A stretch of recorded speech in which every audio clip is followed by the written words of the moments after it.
अस्सलामुअलैकुम, आप देख रहे हैं सेठी से सवाल। मैं हूं सैयद आयशा नाज, मेरे साथ मौजूद है नजम सेठी साहब। अस्सलामुअलैकुम। अच्छा, पाकिस्तानी सियासी कल्चर में, पाकिस्तानी सियासत में हुकूमतों के आने जाने में हमने ये देखा कि वफाक और सूबे के दरमियान कशमकश जैसे एक रिवायत बन चुकी है। जब पीपल्स पार्टी की हुकूमत थी तो पंजाब सूबे के साथ वफाक की महाजर आई थी। इसके बाद जब मुस्लिम लीग नून की हुकूमत आई तो हमने देखा कि मुख्तलिफ मामलात के ऊपर सिंध और वफाक और KP और वफाक में ठनी रही। लेकिन अब की बार ज़रा मुख्तलिफ मामला इस तरह से सामने आया है कि एक एहतजाज की कॉल देती है पाकिस्तान तहरीक इंसाफ, और जब वहाँ पर पहुँचते हैं सब मुजाहिरीन, उनमें से कुछ लोगों को अरेस्ट किया जाता है। और हमारे वज़ीर दाखिला ये बताते हैं कि वो हमले के इरादे से आए थे, उनके पास टीयर गैस थी, गुलेलें थे, पत्थर थे, वो लैस होकर आए थे, उनमें सरकारी मुलाजिमीन भी थे। अच्छा, वो लोग अरेस्ट किए जाते हैं, कहा जाता है कि सबूत मौजूद हैं कि उनके वो अटैक करने आए थे और उनके पास असलहा भी था, वेपन्स, बाकायदा ये स्टेटमेंट्स मौजूद हैं। वो गिरफ्तार होते हैं और कुछ दिन पहले संजानी के मुकाम पर हम एक वाकया देखते हैं जिसमें एक तरफ से पुलिस का मौक़िफ़ और आता है और KP CM का मौक़िफ़ और आता है। वो पुरस्कार वाकया अपनी जगह पर मौजूद है, लेकिन ज़मानत में अदालत उन्हें रिहा कर देती है। अच्छा, वो रिहा हो जाते हैं, उन्हें वफाक मुल्जिम समझता है, मुल्जिम गर्दानता है और सज़ावार समझता है, लेकिन अदालत उन्हें रिहा कर देती है। वो जो भी मामलात अदालत के हैं, उसके बाद जब वो KP पहुंचते हैं सिटी साहब, तो आज एक वीडियो रिलीज़ की जाती है ऑन पर्पस, जिसमें अली अमीन गंडापुर साहब अपने हाथों से गुलपाशी कर रहे हैं उन सरकारी मुलाजिमीन पर, जिनमें पुलिस एहलकार भी शामिल है, रेस्क्यू 1112 के एहलकार भी हैं, TMA के भी एहलकार हैं, दीगर भी कुछ लोग हैं। लेकिन इन सरकारी मुलाजिमीन को शाबाशी दी गई, बोनस का ऐलान किया गया, छुट्टी की बात की गई कि आपको खुशी में छुट्टी दी जाएगी, और बाकायदा उनसे मुसाफा किया जा रहा है। CM KP की जानिब से मुआनका किया जा रहा है, गले लगाया जा रहा है, इस्तकबाल किया जा रहा है, सरकारी मेहमान समझा जा रहा है। इतना प्रोटोकॉल देकर मुझे आपसे जानना है कि मैसेज क्या दिया जा रहा है वफाक को। देखिए, मैं समझता हूँ कि Gandapur is a very sharp politician, जबरदस्त किस्म की सियासत करता है गंडापुर। अब मैं क्यों कह रहा हूँ ये, देखिए, आज आपने सुना कि पार्लियामेंट के अंदर भी एक नून लीग के मेंबर ने शोर डाला हुआ था कि ये देखिए ये क्या हो रहा है, और फेडरल गवर्नमेंट को सोचना चाहिए कि एक तरफ आप कहते हैं ये बड़ी ज्यादती है, बड़ी गड़बड़ की है, और ये तो रियासत के इदारों के खिलाफ रियासती लोगों को खड़ा कर दिया, and so on and so, और नोटिस लेना चाहिए। और दूसरी तरफ गंडापुर साहब छोड़े, दूसरी तरफ एक अदालत, एंटी टेररिस्ट कोर्ट सबको छुट्टी, सबको दो स्टेजेस के अंदर 80 लोग एक फिर 80 लोग करके सबको छोड़ देते हैं। और सुना मैंने कि FIR भी खारिज हो गई, कोई बेल वेल नहीं हुई, बस छोड़ ही दिया, जाओ जाओ कर जाओ। तो अब आपका क्या ख्याल है, क्या हो रहा है? क्या हो रहा है ये समझ से जाहिर है। हाँ, तो समझा देते हैं आपको, आप लोग तो समझ से बालतर पता नहीं क्यों होते हैं, बड़े आप इनोसेंट बनते हैं, सब पता है आपको। वो होता ये है जी कि जिन लोगों ने इनको पकड़ा था उन लोगों ने इनको छोड़ दिया है, और गंडापुर साहब के साथ कोई डील हुई है, जो पहले मैं जिक्र कर रहा था कि कुछ अंडरस्टैंडिंग हुई है। हमें तो नहीं 6-6, 7-7 घंटे जाके वो खुफिया जगह पे जाके बैठ जाते हैं, तो डिटेल में बातें होती हैं, ये आप करेंगे, ये मैं करूंगा, अच्छा ऐसे है, उसका भी है। तो गंडापुर साहब ने ये भी एक कंसेशन ले ली है उनसे, भाई लोगों से, कि जी आप इनको भी छोड़े, मेरे बंदे हैं, and so on and so fourth. तो वो छोड़ दिया उनको। अब गंडापुर साहब ने तो अपनी सियासत चमकानी है ना, तो इसलिए उन्होंने अब ये अगला कदम भी उठा लिए, और गवर्नमेंट का इस पे कोई रोल नहीं है। ये कुछ और से ही गिरफ्तारियां होती हैं और कहीं और से ही छोड़ दिए जाते हैं, और जो डील्स होती हैं वो फेडरल गवर्नमेंट नहीं करती, वो कहीं और से ही डील होती है।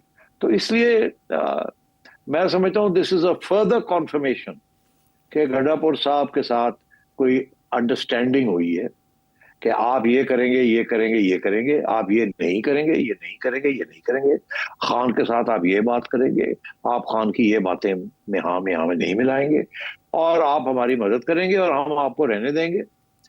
तो आप, और उधर से ये कहा गया कि अच्छा, फिर अगर मैंने रहना है तो मुझे आप कमजोर तो नहीं कर सकते, कमजोर किया नहीं तो खान ने मेरी छुट्टी करा देनी है, मैं अपने, तो मुझे फिर बहुत सी चीजें करनी पड़ेंगी, तो आपको बर्दाश्त करनी पड़ेंगी, वो मैं ड्रामे करूंगा, वो उसके बगैर मैं जिंदा नहीं रह सकता सियासी तौर पे। तो अगर आपने मुझे इस्तेमाल करना है, और मैं समझता हूँ कि ठीक है इस्तेमाल मैं हो सकता हूँ, तो फिर मुझे ये चीजें करनी पड़ेगी। और फिर वो जब वो करते हैं तो धूमधाम से करते हैं। और वो जो जिन लोगों ने छोड़ा बड़ा होता है उसको यार है बंदा बड़ा गलत है, उनकी करिए, ये कर रही है तो देखो ना अब करना पड़ेगा, चलो फिर देख लेंगे, उसको थोड़ा टाइट करते हैं थोड़ा सा। तो ये चीजें चलती रहती हैं। तो Gandapur is playing his hand beautifully. I take my hat off to Gandapur. उसने भाइयों को सही जगह पे सेट किया हुआ है, खैर भाइयों ने भी इसको सही जगह पे सेट किया हुआ है, मगर सियासत फुल फ्लैश चल रही है and Gandapur is playing to the gallery. और वो अपनी position as chief minister and as Imran Khan confident front foot player, opening player, batsman, opening bowler, वो उसको पक्का कर रहा है। और उधर जो है वो अंपायर्स के साथ थोड़ा बहुत फुटसी खेल रहा है। सेठी साहब, वो ये हो रहा है। गड्डापुर साहब वो इकलौते सियासतदान है जो दो कश्तियों में सवार होकर भी डूब नहीं रहे बल्कि पार लग रहे हैं आपके तज्जिए के मुताबिक। आपने जिस सियासतदान का हवाला दिया वो है तलाल चौधरी साहब, उन्होंने क्या कहा है वो सुन लेते हैं। आप सुन ले, उसकी कोई असर नहीं है, नहीं होगा। इस्लामाबाद पर एक चढ़ाई की गई जिसमें एक सूबे के वजीर आला KP के आए। जिन लोगों ने ये चढ़ाई की वो गिरफ्तार हुए, उसमें बहुत सारे सरकारी मुलाजमीन थे। वो सरकारी मुलाजमीन कल जमानत पर रहा हुए। KP के वजीर आला ने उनके गलों में हार पहनाए और कहा कि आपको 1 स्टेप प्रमोशन दी जाएगी। आप ये रवायत डाल रहे हैं कि कोई सूबे का वजीर आला उठे, वफाक पर हमला करे, वो हमले में जितनी बहादुरी से KP के वजीर आला लड़े कि वो जाते हुए अपनी जूतियां भी छोड़ गए। इस बात को वफाकी हुकूमत को सीरियस लेना चाहिए और वहाँ पर जो वफाक के नुमाइंदे चीफ सेक्रेटरी इस तरह की प्रमोशन ये चीज़ें प्रमोट करेंगे तो कल कोई भी सूबा अपने वसाइल से वफाक पर हमलावर हो सकता है। इस खदशे में आपको वजन नहीं लगता कि फिर कल को सरकारी मुलाजमीन बतौर ईंधन ये सियासी जंग में इस्तेमाल होंगे? मुझे आपसे ये जानना है, चीफ सेक्रेटरी क्या इन प्रमोशंस को रोक सकते हैं? नहीं, रोकने को तो रोक सकते हैं मगर रोकेंगे नहीं, क्योंकि अप्रूवल आ गई है ना। गड्डापुर साहब ने अप्रूवल कहीं और से ले ली है इस चीज की, इसलिए there is nothing. Talal Chaudhry जो मर्जी कहता रहे, फेडरल गवर्नमेंट कुछ नहीं कर सकती। मैंने आपसे कहा है इसके हाथ, फेडरल गवर्नमेंट का कोई हाथ नहीं है। वो जाहिर है खुश नहीं होंगे, उन्होंने पूरा केस बनाया था PTI के ऊपर कि ये देखें जी ये कर रहे हैं, ये वो कर रहे हैं, ये तो दहशतगर्दी है। मगर बात ये है कि फेडरल गवर्नमेंट की रिट जो है ना वो कहीं और इलाकों में नहीं चलती। वहां जो फैसले होते हैं, असली फैसले वहीं होते हैं कहीं और वो फैसला यही है कि अब हमने गंडापुर को इस्तेमाल करना है, बुशरा बीबी को करना है, बहनों को करना है, कुछ उनके साथ कुछ लेन देन करनी पड़ेगी ना। तो अब ये बात ये है कि ये एक अनईजी स्टेज है। अब होता ही है कि लोग मान के बाहर करके आ जाते हैं, अच्छा जी ठीक है डन हो गया, लो जी डन हो गया, आ गए बाहर। अब गंडापुर भी आ गया, और बहनें भी आ गई हैं, बुशरा बीबी भी आ गई है। अब वो करेंगे क्या, मैं आपको बता देता हूँ। वो करेंगे ये कि वो दोनों साइड्स को खेलने की कोशिश करेंगे। वो उधर इमरान खान को थोड़ा बहुत नरमी, थोड़ा बहुत उधर से इनको थोड़ा बहुत कंसेशन, और ये गेम चलेगी अगले 2-3 महीने। अच्छा, उसके बाद ये फेल हो जाएगी गेम। ये भी मैं लिख के आपको बता रहा हूँ, क्योंकि ये जो जिन लोगों के साथ डील की है ना जी, उनकी सारी सियासत जो है वो इमरान खान पे डिपेंड करती है। उनकी कोई अपनी हैसियत नहीं है। अगर उनकी अपनी हैसियत हो ना तो वो डीलें कर सकते। उन्होंने जो भी डील की है उसका सारी जो है ना वो इमरान खान के हाथ में। अगर खान इनकी बात नहीं मानता तो ये मजबूर हो जाएंगे, खान की बात मानेंगे, उधर की बात नहीं मानेंगे। अच्छा, जब जब खान की बात मानेंगे अपने आप को बचाने के लिए खान से, तो फिर ये जो डील हुई है विद भाई लोग वो खत्म हो जाएगी और भाई लोग इनके ऊपर ठीक ठाक खड़काएंगे इनको फिर बाद में। अच्छा, तो ये अब आप देख लीजिए कि अगर ये जो सारी जो इनिशिएटिव लिए जा रहे हैं, अगर तो इमरान खान साहब समझ जाते हैं और पैगाम पहुंच जाता है इमरान खान साहब की तरफ और वो पैगाम को एक्सेप्ट कर लेते हैं, जो पैगाम बुशरा बीबी, बहनें और गड्डापुर साहब देंगे उनको, जिसके साथ अब आप देखेंगे कि PTI का रवैया कैसे बदलता है। पार्लियामेंट के अंदर क्या वो करेंगे, बाहर क्या करेंगे, जुडिशल कमीशन में बैठ के क्या करेंगे, आपने अब उनका रवैया देखना है। क्या वो हॉस्टाइल है उसी तरीके के साथ जैसे पहले था, या अब वो थोड़ी बहुत कंसिलिएशन है, ये भी थोड़ा बहुत शोर वोर डालेंगे मगर डिस्टेबलाइज नहीं होने देंगे ये जो सारा मामला है। और अगर अभी भी खान साहब इनको कहेंगे निकलो बाहर, धरने करो, ये करो, वो करो, और फिर ये तंग करने की कोशिश करेंगे, तो ये जो सारा कुछ है ना, ये तीनों पार्टीज के साथ जो थोड़ा बहुत आप समझे कोई अंडरस्टैंडिंग हुई है, ये खत्म हो जाएगी, बैक टू प्रिज्म। और आप ये कह रहे हैं कि ये 2-3 माह तक ये एंगेजमेंट चलेगी और उसके बाद अगर फ्लॉप हुई भी तो वो इमरान खान साहब की वजह से होगी। एब्सोल्युटली। अच्छा सेठ साहब, दूसरी तरफ इमरान खान साहब ये हिदायत जारी कर चुके हैं कि नए जलसों और एहतजाज का प्लान मुरतब किया जाए और इस सिलसिले में उन्होंने बाकायदा एक कमेटी की तश्कील की हिदायत भी की हुई है। अब जो वाक़यात हो रहे हैं उससे तो तक़वियत मिलती है आपके तज्ज़िये को कि देयर इज़ अ डील, और उसी डील के नतीजे में हम देख रहे हैं कि कल परसों 9 मई के बाकायदा वो जो मुलजिमान हैं वो भी बरी होते हैं, फिर उसके बाद इनकी बरीयत, फिर अली अमीन गंडापुर साहब का धड़ल्ले से इस तरह के काम करना और बातें भी करना, इस्लामाबाद पर चढ़ाई का इंदिया भी देना। आने वाले दिनों में अगर पाकिस्तान तहरीक इंसाफ एहतजाज और जलसों का प्लान मुरतब कर लेती है तो उसमें किस तरह से हमें आइडिया हो सकता है कि डील इज इन प्रोसेस जलसों और एहतजाज के होते हुए भी? अगर तो डी चौक वाले जलसे की बात होगी तो फिर वो तो नहीं होगी, वो तो अब मेरा ख्याल है ये नहीं करेंगे। अगर इधर उधर छोटे बहुत demonstration, sit ins, candle light this thing, 50 लोग निकल आए, छोटा सा जलसा कहीं हो गया, वो ठीक है, that's okay, that is allowed, that doesn't destabilise the hybrid regime. मगर अगर फिर वही काम जो पहले खान साहब करते रहे हैं 2014 से लेके बाद में नवाज शरीफ के खिलाफ, और जो अभी हाल ही में जो खान साहब ने जो ऑर्डर्स दिए थे जब खुद बाहर थे और जो हरकतें कर रहे थे, अगर उस किस्म की बात हुई तो फिर द डील इज ऑफ। तो मैं ये समझता हूं कि ये अपने आप को ये कहने के लिए कि हम ये ना कहें कि डील हुई है, उन्होंने अभी भी जो उनकी जुबान है वो बड़ी शार्प होगी और बहुत सी ये होगी, वो ये हो जाएगा, वो हो जाएगा, हम ये कर देंगे, वो कर देंगे। ज्यादातर ये शोर शराबा पार्लियामेंट में करेंगे ज्यादातर, और छोटी छोटी प्रेस कॉन्फ्रेंसेस में बयानबाजी होगी। और ये भी हो सकता है कि जी एक हड़ताल की कॉल हो गई, हाफ हार्टेड, कोई हड़ताल हुई कहीं जगह, कहीं नहीं हुई, कुछ लोग निकले, कुछ लोग नहीं निकले, no problem, as long as they don't do anything that destabilises this hybrid regime, they are okay. और इनको भी तो कुछ करना पड़ेगा ना, इतनी हाई ग्राउंड से नीचे गिर गए तो ये तो उड़ जाएंगे पीटीआई वाले, तो वो भी इनको भी तो बैलेंस रखना पड़ेगा ना। तो आप देखेंगे सलमान राजा कहेगा हम ये कर रहे हैं, वो कर रहे हैं, गंडापुर कहेगा हम ये कर रहे हैं, वो कर, ये चलता रहेगा। मगर मेरा ख्याल है कि अब कोई मेजर डिस्टेबलाइजेशन पीटीआई नहीं करेगी।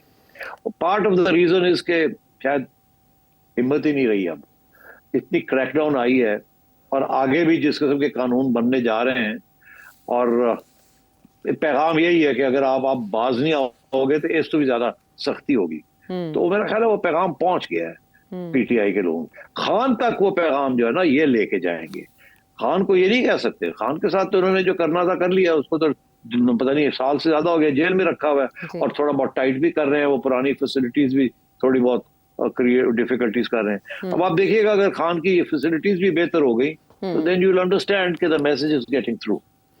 ठीक, अभी जब पेज टाइट करने की बात हुई तो सेठी साहब एटीसी एक्ट 1997 में कुछ अमेंडमेंट हुई है और वो नेशनल असेंबली में पेश की गई है। अब उसको अपेरेंटली देखें तो वो ऐसे नहीं लगता कि वो किसी एक पॉलिटिकल पार्टी को टारगेट करने या किनारे लगाने के लिए की गई है, लेकिन इससे तशबीह दी जा रही है या इसे सोशल मीडिया पर इसी तरह से प्ले किया जा रहा है कि ये पाकिस्तान तहरीक इंसाफ के लिए मजीद मुश्किलात बढ़ाने का बाइस बनेगा। ऐसा ही है?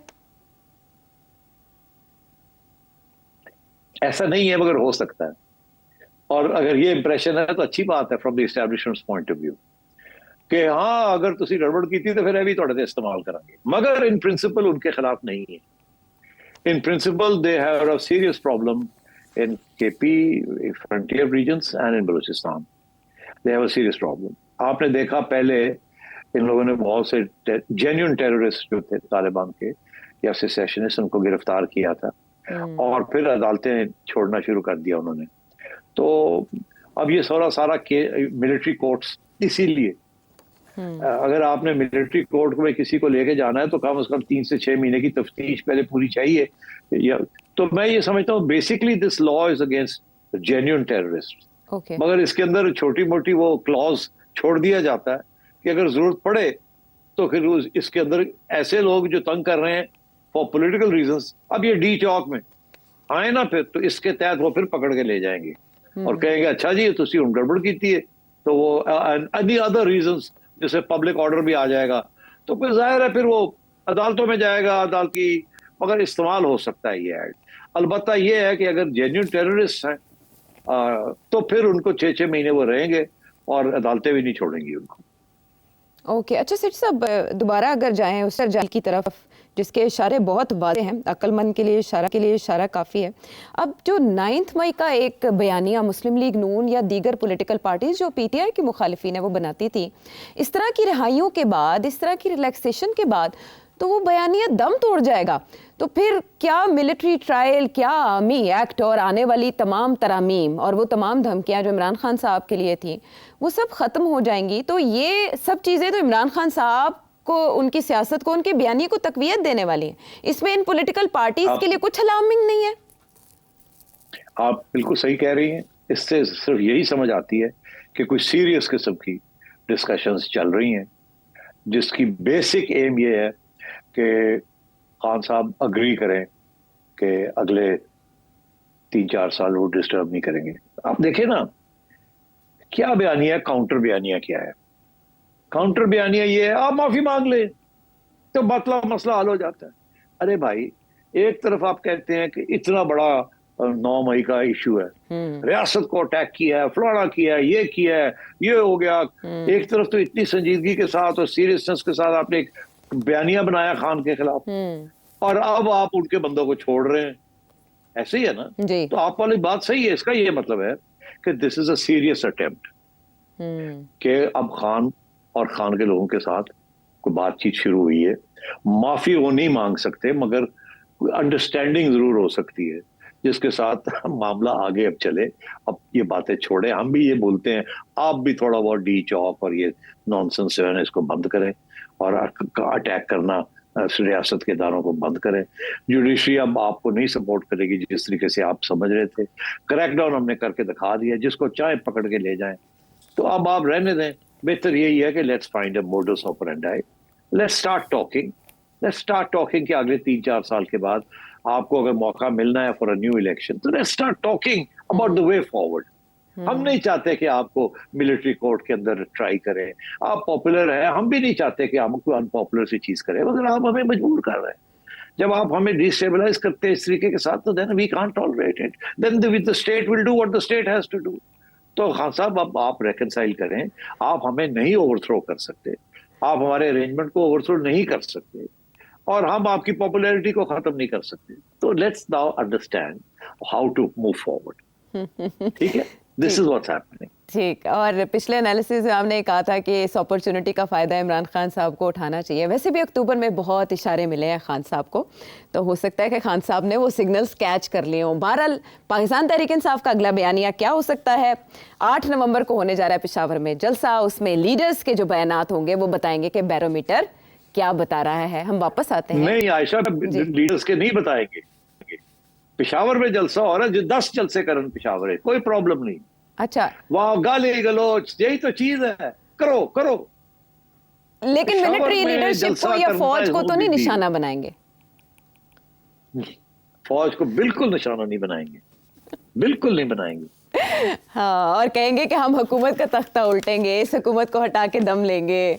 और भाई आप बुड़ के मारने देना यार, इतना तो इजाजत होनी चाहिए। ठीक। और अपना घर है वहां, तो अपने घर दे कोठे ते चढ़ के शोर पा लो, गुड़ियां उड़ा लो, बो काटे कर लो, मगर मेक श्योर के साढ़े इधर ना आओ।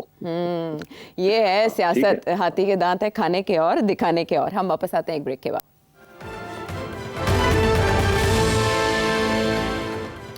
शो में साथ देने का शुक्रिया। सियासी मुखालिफिन एक दूसरे के बयानात को एक दूसरे के खिलाफ और पॉइंट स्कोरिंग के लिए भी इस्तेमाल करते हैं। मरीम नवाज साहिबा ने स्मॉग की बाबत भारतीय वज़ीर आला पंजाब को जो ख़त लिखने का दिया उसको एक नया एंगल असद कैसर साहब ने कैसे दिया, वो सुने।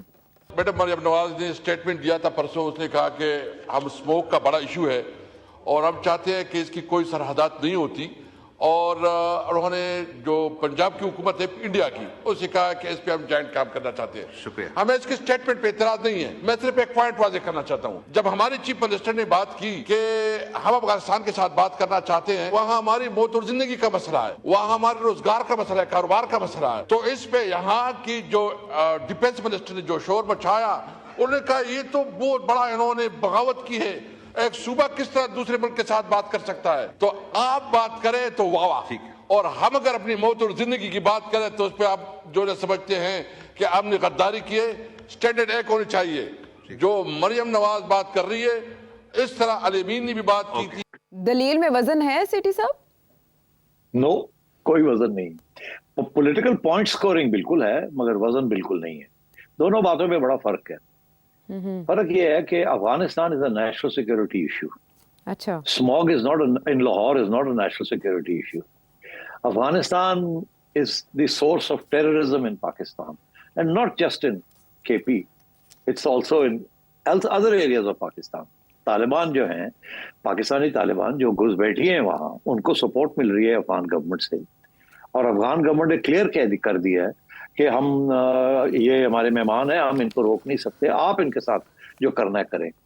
और वो जो है they have been negotiating with the रियासत, वो तो हुकूमतों के साथ भी बात नहीं होती, फेडरल गवर्नमेंट भी उसमें कोई हेल्पलेस, उसमें तो सवाए नेशनल सिक्योरिटी एस्टैब्लिशमेंट के और कोई नहीं बात कर सकता on these issues which afflict Balochistan and also KP और बाकी पाकिस्तान को भी। सो अब बात यह है कि ये बिल्कुल गलत एग्जांपल दिया है। आपने देखा कि इस वक्त जो सारा जो मसला बना हुआ है वो किसको ब्लेम किया जा रहा है? इवन इन केपी, क्या छोड़े हर जगह पे कौन ब्लेम कर रहा है? फैज हमीद को ब्लेम कर रहे हैं ना कि आपने जाके चाय पी थी वहां काबुल में, बड़ी महंगी पड़ी पाकिस्तान को। ये बात है ना, ख्वाजा आसिफ ये कह रहे हैं जी। तो यही बात तो यहाँ तो ये रियासत का मामला है। वो रियासत की गलत पॉलिसीज थी जो रियासत में उस वक्त जनरल फैज हमीद चला रहे थे अफगान पॉलिसी, तो इसलिए वो गलत पॉलिसी थी। तो जिसका नतीजे में ये सब लोग आके सेटल कर गए केपी प्रोविंस के अंदर, और वो प्रॉब्लम्स क्रिएट कर रहे हैं। अभी भी national security policy regarding Taliban and Afghanistan and Balochistan जो है and India of course is in the hands of the security establishment. मगर smog is not in the hands of the security establishment. मुझे याद है कि 1995-96 में शहबाज शरीफ साहब चीफ मिनिस्टर थे, इलेक्शंस कॉल हो गए 2013 की बात कर रहा हूँ। जब इलेक्शंस कॉल हुए तो शहबाज शरीफ साहब वाज रनिंग पंजाब, तो मुझे केयर टेकर चीफ मिनिस्टर में मुझे बना दिया गया पंजाब का। तो मैं जब केयर टेकर चीफ मिनिस्टर था तो सबसे पहली चीज जो थी वो मेरी डेस्क पे ये आई कि जी वो पंजाब के एक डेयरी के मिनिस्टर हैं, इंडियन पंजाब के, वो शहबाज शरीफ साहब ने उनको दावत दी भी थी कि वो आए और गाय भैंसे एक्सचेंज होनी थी। अच्छा। वो हमारी कुछ Punjabi bulls from Muslim Punjab वो सिख पंजाब में ले जाना चाह रहे थे फॉर ब्रीडिंग पर्पस। अच्छा। तो ये इस किस्म के वो बातचीत चल रही थी उस वक्त। अच्छा। तो वो मैंने कहा अच्छा यार, वो तूने कहा जी वो मिनिस्टर साहब आए हुए हैं तो आप भी मिल लें, अब शहबाज साहब तो है नहीं, आप भी मिल लें, और वो गाय भैंसे जो है वो जानी है and so on and so fourth. अच्छा। तो ये this is a different issue. इसके साथ ये नहीं है कि जी वो नेशनल सिक्योरिटी का इश्यू है और वो आपके हवाले हम कर दें कि आप जाके वहां बात करें। अगर ऐसी बात होती तो फिर आप और पीटीएम और ये लोग आप ही फिर सारा हैंडल करते सारे पाकिस्तान को, और आपको 4 साल तो मौका दिया था ना as federal government, Imran Khan को मौका दिया था ना टू सॉर्ट आउट अफगानिस्तान। तो क्या हुआ? वो तो समझते थे कि बड़ी आजादी अफगानिस्तान को मिल रही है after the departure of the American. यही तो खान साहब के गले पड़ा हुआ है। और ये सारी पॉलिसी प्रो तालिबान पॉलिसी जो थी, खान साहब तो इसको अप्रूव करते थे। वो तो समझते थे ये गुड तालिबान है, हाँ ये बैड तालिबान नहीं है, ये तो मतलब है, और इनके साथ तो बातचीत होनी चाहिए, ये होना चाहिए, वो होना चाहिए। तो वही तो हमारे गले पड़ी हुई है आज, जो खान साहब के जमाने में अफगानिस्तान और तालिबान के बारे में जो पॉलिसीज क्या की, और उस वक्त फैज हमीद साहब ही चला रहे थे एंड सो ऑन। तो अब बात यह है कि ये पॉलिटिकल पॉइंट स्कोरिंग तो जरूर करें, कोई शक नहीं है, मगर जिस तरीके से वो गरजे हैं उसकी कोई जस्टिफिकेशन नहीं है। But as a good politician क्यों नहीं, व्हाई नॉट? मगर there is no comparison between what Maryam is saying and what Qaiser sahab इससे, नो कंपैरिजन। सर कैसर साहब के इस बयानी के बहुत खरीदार उनको मिल जाएंगे जो उनके फॉलोअर्स हैं, लेकिन आपने फ़र्क वाजे कर दिया कि जो मौसमियाती चैलेंजेस हैं वो कौमी सलामती के चैलेंजेस से बिल्कुल हटकर हैं। अब जब आपने बात की कि Afghanistan is source of terrorism in Pakistan, तो इसी से कनेक्टेड अगला हमारा मौजू है वो ये कि पाक चाइना ताल्लुकात, और इसमें चाइना को पाकिस्तान बताता रहा है कि किस तरह से हम अफगानिस्तान से होने वाली दहशतगर्दी से भी मुतासर हैं। जो अटैक्स हुए हैं उसमें हमें कलदम कुछ तंजीमों की तरफ से और अफगानिस्तान की तरफ से हमें खदशात का सामना रहा है। लेकिन अभी जो हालिया एक चल रही है, इसे हम क्या कहें, दरार सी फील हो रही है, जिस पर गैर जिम्मेदाराना बयानात से इज्तनाब का कहा जा रहा है। लेकिन इसहाक डार साहब का एक बयान कोट किया जा रहा है और दूसरी तरफ चीनी सफ़ीर की तशवीश भी कोट की जा रही है। मैं आपसे ये जानना चाहूँगी सेठ साहब, इससे पहले चाइना अपने तहफ़्फ़ुज़ात में बहुत मोहतात रहा, पब्लिक प्लेटफॉर्म पर उनका इजहार नहीं किया जाता। अब की बार ऐसा क्या हुआ है कि पब्लिकली इन चीज़ों को डिस्कस किया गया? बहुत अच्छा सवाल है और मुझे इस पे तबसरा करना जरूरी है। मैं इत्तेफाक नहीं करता जिस तरीके के साथ ये मामला है गवर्नमेंट हैंडल कर रही है। मैं आपको एक्सप्लेन करता हूँ कैसे। देखिए, चाइना ने बहुत बड़ी इन्वेस्टमेंट की हुई है पाकिस्तान पे, बहुत बड़ी। ये सिर्फ बिलियंस ऑफ डॉलर्स की इन्वेस्टमेंट नहीं है, ये चाइनीज स्ट्रेटजी की road and belt initiative strategy जो है उसका हिस्सा है सीपैक जी। सो देयरफॉर ये जो तो चाइना का बहुत बड़ा स्टेक है यहाँ, बहुत बड़ा। अब चाइनीज इंजीनियर्स, चाइनीज वर्कर्स यहाँ काम कर रहे हैं। It is their right to demand security, it is their right, and the state of Pakistan must provide that security. And the fact is the state of Pakistan has not been able to provide the level of security the Chinese require. ये हमारी कोताही है, ये नहीं कि हम सोचे समझे ठीक नहीं काम कर रहे। हमारी जो एबिलिटी है ना वो भी लिमिटेड है, हम बड़े रिसोर्स स्ट्रेच्ड हैं और तालिबान जो है गेरिल्ला टैक्टिक्स से इस्तेमाल करते हैं। इट इज इम्पॉसिबल कि आप हर जगह पे इतनी सिक्योरिटी कर दें कि तो वो उधर से कोई बंदा ही ना आए और कोई इस किस्म के अटैक्स ना कर सके। तो ये हमारी तरफ से कोई कोताही नहीं है, हमारी तरफ से कोई लैक ऑफ विलिंगनेस नहीं है, it is a lack of ability. अच्छा, लैक ऑफ एबिलिटी कि इतनी लंबी पाइपलाइन है from up the mountains all the way to the sea, और चाइनीज प्रोजेक्ट्स जो हैं वो ग्वादर से लेके काशगर तक पाकिस्तान से चल रहे हैं।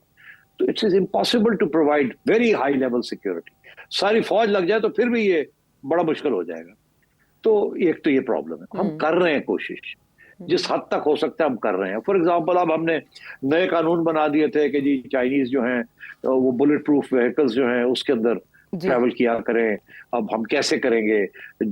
पुलिस की 2 गाड़ियां तो हम साथ दे देते हैं, मगर इतने चाइनीज आगे, लाख से ज्यादा चाइनीज है पाकिस्तान में, तो कैसे हम इतनी लंबी चौड़ी, मगर हमें जरूरत भी है उनकी, उनके बगैर ये सिपैक चलता नहीं है। तो ये प्रॉब्लम। अच्छा, इसको चाइना ने जी अपनी तरफ से पूरी कोशिश की कि यार वो अपनी सिक्योरिटी भी कुछ करें, मगर वो फिर भी डिमांड करते हैं कि जी आप ही करें कुछ। अब 2 अटैक्स हुए मेजर, अब 2 अटैक्स मेजर हुए, अब 10 हो सकते थे मगर 2 हो गए। तो आप सोचे कि 8 रोक लिए गए जी। तो we are doing whatever we can, मगर जाहिर है चाइनीज बेचारे, उनको भी तो प्रॉब्लम है ना कि वो पैसे भी आप उनके वापस नहीं कर रहे, उनकी इंटरेस्ट पेमेंट्स भी रोक रहे हैं, आप पैसे और मांग रहे हैं, ऊपर से आप सिक्योरिटी नहीं दे रहे। उनकी जो सारा जो बैलेंस है ना इक्वेशन, वो खराब हो चुका है जी। अब वो आपको क्या करें आपके साथ? वो आपको यही कह सकते हैं ना कि यार प्लीज प्लीज प्लीज प्लीज। अब ये जो बात चल रही है ये काफी अरसे से चल रही है। चाइना की तरफ से इनडायरेक्टली बड़े स्टेटमेंट्स उनके प्रोफेसर्स के, उनके थिंक टैंकर्स ने दिए हैं कि जी ये कुछ करें, ये security is a big issue, we can't afford this, बड़ा मुश्किल हो जाएगा लोगों को भेजना यहाँ काम करने के लिए अगर आपसे। मगर अभी वो स्टेज आ चुकी है that they are very frustrated कि हो नहीं रहा है उस पेस पे, जिस पेस पे वो चाइना एक्सपेक्ट करता है कि आप करेंगे। अच्छा, अब तो इसलिए मेरा ख्याल है ये जो एम्बेसडर साहब का जो बयान आया है, this was just reinforcing a particular position. इसमें इतना रिएक्शन नहीं आना चाहिए था। ये कोई ऐसी लंबी चौड़ी बात नहीं है। ये बातें उनका प्रेसिडेंट भी करता रहता है, उनके लोग भी करते रहते हैं। हम लोग जब उनको मिलते हैं वो हमें सब यही कहते रहते हैं चाइना वाले कि यार समझाओ अपने एस्टेब्लिशमेंट को कि we have a big stake, हमें और सिक्योरिटी दें, बड़ा मसला बना हुआ है हमारे लिए। तो वो हर जगह पे ये बात करते हैं। तो अगर एम्बेसडर ने ऐसी कहीं बात कर दी तो इट्स नो बिग डील। अब आगे आइए, आगे ये है कि अपने हमारे इसहाक डार साहब, उन्होंने इसका जवाब दिया। अब मैं ये समझता हूं कि उन्होंने जो जवाब दिया उसको मिसअंडरस्टैंड किया जा रहा है। उन्होंने कोई काउंटर चाइनीज की बात नहीं की। उन्होंने क्या कहा है? उन्होंने कहा कि हाँ, आपके प्रेसिडेंट ने भी जिक्र किया था इस इश्यू को, और उन्होंने ये कहा था कि हम तो कहीं भी अपने वर्कर्स वगैरह नहीं भेजते, सपोर्ट नहीं करते जहां हमारे ऊपर अटैक्स आ रही हों। ये डार साहब ने ये बात कही। अब चाइना ने ये बात उनके प्रेसिडेंट ने जरूर कही। ये एक इनडायरेक्ट तरीका था आपको कहने का कि देखिए we are going out of our way, हालांकि हमारी पॉलिसी नहीं है, मगर हम पाकिस्तान के लिए ये भी बर्दाश्त कर रहे हैं कि हम अपने बंदे अभी भी आपको दे रहे हैं काम करने के लिए और पैसे दे रहे हैं, हालांकि हमारी बंदों की सिक्योरिटी इज अ प्रॉब्लम।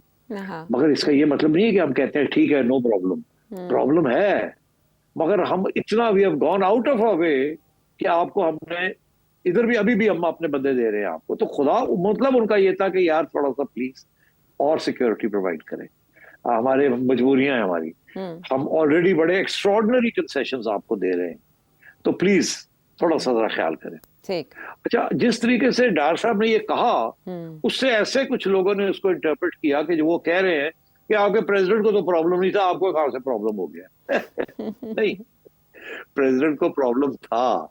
उन्होंने आपको इशारा किया था कि हम ये करते नहीं हैं मगर आपके लिए कर रहे हैं, मजबूरी के तहत आप इसको ठीक करें इस मसले को। अच्छा। और वो एक इशारा था आपकी तरफ कि इसको ठीक है। अब वो आपने नहीं ठीक किया, तो इसलिए वो अब एम्बेसडर साहब ने थोड़ा सा आगे बढ़ के बात को और वजाहत कर दी कि यार वो प्लीज कुछ करे ना, बड़े मसले हमारे, आप करें ना।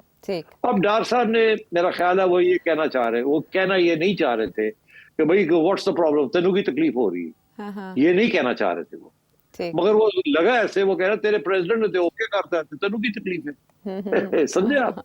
तो ऐसे नहीं है, मगर वो मिसअंडरस्टैंड हो गया। जिस तरीके से डार साहब ने ये बात कही वो शायद मिसअंडरस्टैंड हो गई है। वो ऐसे लगा अगर जैसे वो ये कहते कि यस वी आर, हाँ हाँ, वो ऐसे लगा जैसे कि तेरे प्रेसिडेंट को तो प्रॉब्लम नहीं, तेनू की प्रॉब्लम। हाँ, जैसे चाइना को कोई परवाह नहीं है अपने शहरियों के मरने की, ऐसा इंप्रेशन आया। हाँ। सिर साहब, अगर क्विकली ब्रेक पर जाने से पहले आप क्यों ये बात कर रहे हैं? आप क्यों कर रहे हैं? क्विकली अगर आप मुझे ये बता सकें, ये जो let me finish. No no, I am sorry Ayesha, let me finish. Okay. वो ये कि अब आइए फॉरेन ऑफिस, आप भूल गए ना, there is a foreign office also involved in this. उन्होंने भी एक बयान दे दिया। उन्होंने भी ये कह दिया कि ये बयान नहीं देना चाहिए था एम्बेसडर को वगैरह वगैरह। मैं समझता हूँ कि फॉरेन ऑफिस को कुछ नहीं कहना चाहिए था। ये कोई तौहीन नहीं थी किसी डार साहब की या किसी और की कि एम्बेसडर साहब ने जो बात की, इसको छोड़ देना चाहिए था, इसको दबा देना चाहिए कि हाँ कोई नहीं, we are looking after the interest, we are doing our best, we love China, we value China, ambassador is a good man, yes sir, don't worry sir, हम कर रहे। इसको फॉरेन ऑफिस को उठाने की जरूरत नहीं थी। There was no need for it. But अब वो मेरा ख्याल है डार साहब मस्ट हैव फेल्ट कि यार तो मेरे पे अटैक आ गया है, तो कुछ करें, क्योंकि डार साहब is not running the foreign office. तो मेरा ख्याल है इसकी जरूरत नहीं थी। डार साहब ने जिस तरीके से ये बयान किया वो मिसअंडरस्टैंड हो गया। शायद उन्हें वो कहना कुछ और चाह रहे थे, मगर वो कह कुछ गए, क्योंकि वो पढ़ तो नहीं रहे थे, एक्सटेम्पोरी बोल रहे थे। It's unfortunate this whole incident, but it's been blown out of proportion. Ambassador ने अगर बात थोड़ी सी कर दी थी तो नो बिग डील, छोड़ देते उस बात को, वहां इसको इग्नोर करते, या इसको कहते we are doing our best sir, of course we are doing our best, of course this is very important to us, of course we value China, of course every Chinese lost is a Pakistani life lost, of course, and let it be there. अब foreign office भी कूद गया, इसकी कोई जरूरत नहीं थी। I think miscalculation. तो अब इसको कवर कैसे किया जाएगा? लोग इसे ताबीर कर रहे हैं जरदारी साहब के फ्रैक्चर को कि उनका दौरा चाइना था, एंटीसिपेट किया जा रहा था इसहाक डार साहब के साथ कि वो नवंबर के फर्स्ट वीक में जाएंगे चाइना। तो अब वो दुबई चले गए, वहाँ उनके पाँव में फ्रैक्चर हो गया और 4 हफ्तों के लिए तो वो फ्रैक्चर के साथ डॉक्टर्स ने आराम का मशवरा दे दिया है। तो ये तो चाइना का दौरा ख़तरे में पड़ गया इस तरह के मामलात के सबब। नहीं तो आयशा, चाइना के साथ कोई तल्लुकात खराब नहीं हुए, ना हो सकते। दोनों साइड्स जो हैं दे आर वेरी कॉन्शियस कि इस रिलेशनशिप को कायम रखना है और इस किस्म के जो मामले हैं इनको बढ़ने नहीं देना। मेरा नहीं ख्याल जरदारी साहब का चाइना ना जाना has got anything to do with this incident. Okay, so I don't think we should be getting into conspiracy theories on all these issues. Okay, पाक चाइना ताल्लुकात के ज़िम्न में तो बात हो रही है, लेकिन अगर हम चाइना अफगानिस्तान के ताल्लुकात के ज़िम्न में देखें तो एक बहुत अहम सवाल सेठी साहब जो मेरे जहन में एक ब्रेक के बाद मैं आपसे पूछूंगी। Welcome back. सिर्फ सब जिस तरह से चाइना पाकिस्तान को तो सिक्योरिटी के लिए कहता है, लेकिन ऐसा मुल्क जिसने अफगानिस्तान में अपना पहला सफ़ीर भेजा जब बुरी हुकूमत थी वहाँ तालिबान की कायम हुई, तो वहाँ पहली फ्रेट ट्रेन का भी इफ्तिताह हो गया है अफगानिस्तान और चाइना के दरमियान। तो क्या चाइना अपना असर रसूख अफगानिस्तान पे इस्तेमाल नहीं कर सकता? China, like Pakistan, देखिए Pakistan was one of the first countries to recognize the regime. तो अब China is also wanting to explore China Afghanistan. उन्होंने अपने अच्छे तल्लुकात, चाइना की फलसफा है अपने नेबर्स के साथ अच्छे तल्लुकात रखने। चाइना ने सबसे पहले अपने तल्लुकात रूस के साथ ठीक किए थे, बड़े खराब थे, एक दूसरे के साथ लड़ रहे थे बॉर्डर के ऊपर। फिर उन्होंने पाकिस्तान के साथ किए, फिर उन्होंने अफगानिस्तान के साथ अपने तल्लुकात ठीक किए और अब उन्होंने इंडिया के साथ भी टॉक्स बॉर्डर इश्यूज के ऊपर ठीक करना शुरू कर दिए। ठीक है, चाइना हैज बिगर इश्यूज। वो कहते हैं ये बॉर्डर इश्यूज है ना, टेरिटरी इश्यूज, इनको दे आर नॉट इम्पोर्टेंट। जहां भी कंसेशन हो वो करें और खत्म करें इनको। They are not part of the bigger picture. China wants to be seen as good big brother, not bad big brother. तो इसलिए वो रीजन के अंदर India is the bad, trying to become the bad big brother, not China. तो इसलिए China ने तजारत शुरू की है विद अफगानिस्तान। बिकॉज देखिए, एक रूट तो पाकिस्तान के जरिए है ना जी, एक रूट है वो चाइना सी से, साउथ चाइना सी, चाइना का बाहर निकलने का।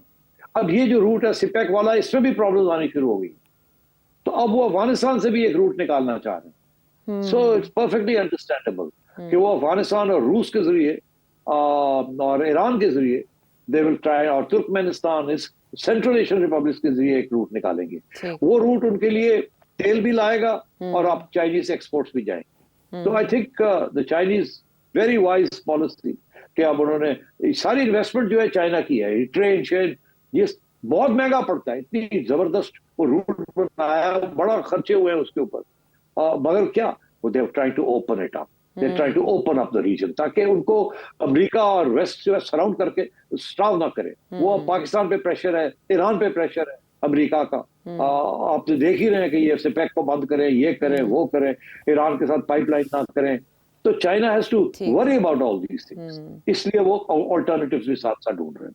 ठीक है, ये है China. But I don't think they will have any influence on the Taliban, but they will not have any influence on the Taliban regarding terrorism in Pakistan. Okay, चले अब सिट साहब, सवालों की बारी बड़े अरसे के बाद आई है और यहाँ पर एक लंबी लिस्ट है मेरे पास। जल्दी से अगर 2 पर्सनल क्वेश्चंस मैंने सिलेक्ट किए हैं। आमिर रजा साहब लाहौर से क्या जानना चाह रहे हैं? सेठी साहब, क्या हम अपनी क्रिकेट का जनाजा पढ़ रहे हैं? क्या कहते हैं आप? ये बड़ी है, आपने ये क्रिकेट का सवाल दे दिया। भाई साहब मेरी बात सुने, अप्स एंड डाउन्स होते हैं। We have been through a pretty rough time, मगर मेरा ख्याल है कि अगर आप देखें कि आप 2-3 चीज़ें बड़ी पॉजिटिव नज़र आ रही हैं तो उनको अप्रिशिएट करना चाहिए। पहली पॉजिटिव चीज़ तो ये है कि टीम ने इंग्लैंड के खिलाफ 2 मैचेस, एक सीरीज जीत ली। तो दाद तो दे ना कि सही सिलेक्शन हुई, पिचेस उस किस्म की बनाई जिससे होम एडवांटेज होता है, so give credit where it is due. दूसरी चीज ये मैं समझता हूँ कि आकिब जावेद साहब को चेयरमैन साहब लेके आए हैं। I think this is a very good decision. Aqib is a very fine cricketer with a great cricketing mind. I hope he will stay with PCB और पीसीबी को अच्छी एडवाइस देंगे और अच्छा काम होगा। तो अब इंतजार करें, I think things can be turned around. मुझे ऐसे लगता है कि मोहसिन नकवी साहब जो हैं वो सुनते हैं लोगों की बात और जहां गलती होती है उसको एड्रेस करते हैं। वो और बात है कि उनके पास टाइम थोड़ा है बिकॉज जिम्मेदारियां और भी बहुत सी हैं, मगर बाय एंड लार्ज थोड़ा सा वक्त दें। अब चैंपियंस ट्रॉफी आ रही है, हमारी टीम ऑस्ट्रेलिया जा रही है, फिर साउथ अफ्रीका जा रही है। Let's hope that things keep improving and देखिए शुरू में जो नया चेयरमैन आता है जिसकी पहले कोई एक्सपीरियंस ना हो, तो जाहिर है सबक सीखने में वक्त लगता है. तो give this arrangement some time and let's hope that things will improve, and we should give credit where it is due. ठीक है, चले वक्त देते हैं. सिर साहब आप हमें तारीख दें, क्योंकि डॉक्टर मुनीब बहावलपुर से कुछ ऐसा ही जानना चाह रहे हैं. सेठी साहब, मैंने ये पूछना था कि आपकी पाकिस्तान वापसी कब है? जो आपके लाइव सेशन होते हैं उसको मिस कर रहे हैं हम, तो काइंडली ये बता दें कि आपकी वापसी कब है पाकिस्तान? यार ये मेरी वापसी का भी इशू बन गया अब. मतलब जैसे वो नवाज शरीफ की वापसी की दुआ है. ओ शहबाज शरीफ दुबई क्या करने गया है? ओ जरदारी साहब अस्पताल में क्या कर रहे हैं? ओहो यार खुदा दा खौफ करो. मैं महीना भी नहीं, I can't take a month off. I to visit my family.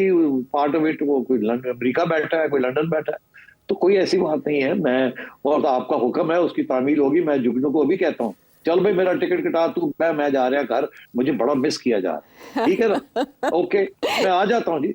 Public demand इतनी है तो मैं अब आ जाता हूँ. तारीख नहीं देंगे आप? तारीख नहीं देंगे? हाँ मैं तारीख क्या, बस आ रहा हूँ. अब इंतजार करें, अब आ रहा हूँ. वो जो टीवी के ऊपर होते हैं ना फूल दिखा के ना, तो आगे लिखते इंतजार फरमाइए. Coming soon, coming back soon. चले कमिंग सून. हाँ ठीक है, डन हो गया. इसके साथ ही बाकी जो सवाल हैं वो आइंदा पे उठा. आपसे चाहेंगे इजाजत.